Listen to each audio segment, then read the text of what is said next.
Dear students, आज हम चर्चा करेंगे प्लेटो की रचना रिपब्लिक का क्या उद्देश्य था। बेटा, प्लेटो ने अपनी रचना रिपब्लिक लिखी थी।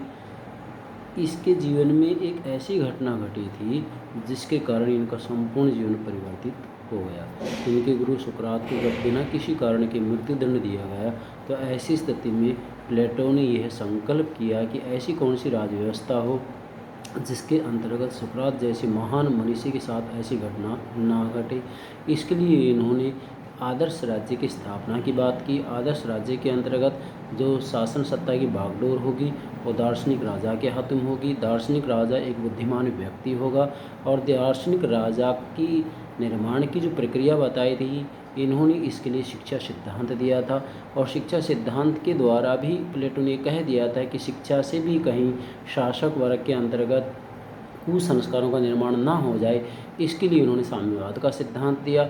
और साम्यवाद के सिद्धांत के द्वारा इन्होंने कहा कि भाई जो दार्शनिक शासक वर्ग होगा, सैनिक वर्ग होगा, इनको संपत्ति और परिवार से अलग रहना होगा, अर्थात कंचन और कामनी से इनको दूर रखा गया है। तो वास्तविक रूप में देखा जाए तो प्लेटो की जो रचना रिपब्लिक है, रिपब्लिक का हिंदी अर्थ होता है आदर्श नगर राज्य।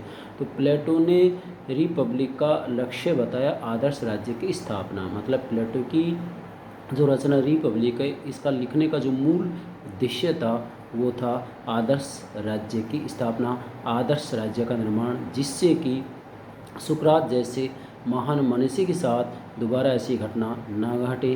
प्लेटो का जो मूल लक्ष्य था रिपब्लिक लिखने का वो था ज्ञानी व्यक्तियों का शासन, ज्ञान की संप्रभुता, विवेकवान लोगों का शासन। मतलब प्लेटो ये चाहता था कि भी बुद्धिमान लोगों के हाथों में सत्ता होनी चाहिए, बुद्धिमान लोगों के हाथों में सत्ता की बागडोर होनी चाहिए।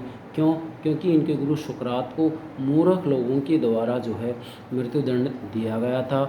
और सुकरात को जब मृत्युदंड दिया गया था उस समय वहाँ लोकतंत्र था। इसलिए प्लेटो ने अपनी रचना रिपब्लिक के अंतर्गत साफ कह दिया कि लोकतंत्र शासन प्रणाली सबसे निकृष्ट प्रणाली है, सबसे घटिया प्रणाली है, सबसे बेकार प्रणाली है। प्लेटो ने स्पष्ट कर दिया कि लोकतंत्र से घटिया, लोकतंत्र से बेकार शासन प्रणाली और कोई हो ही नहीं सकती। इसलिए इन्होंने कहा कि जब तक राजा को दार्शनिक नहीं बना दिया जाएगा, दार्शनिक को राजा नहीं बना दिया जाएगा, तब तक नगर राज्यों में बुराइयों को दूर नहीं किया जा सकता। मतलब प्लेटो का मूल कहना ये था कि भाई या तो जिसके हाथों में सत्ता होती है उसको बुद्धिमान बना दो, या बुद्धिमान व्यक्तियों के हाथों में सत्ता की बागडोर सौंप दो, तभी जो है राज्यों के अंतर्गत शांति की स्थापना हो सकती है। धन्यवाद।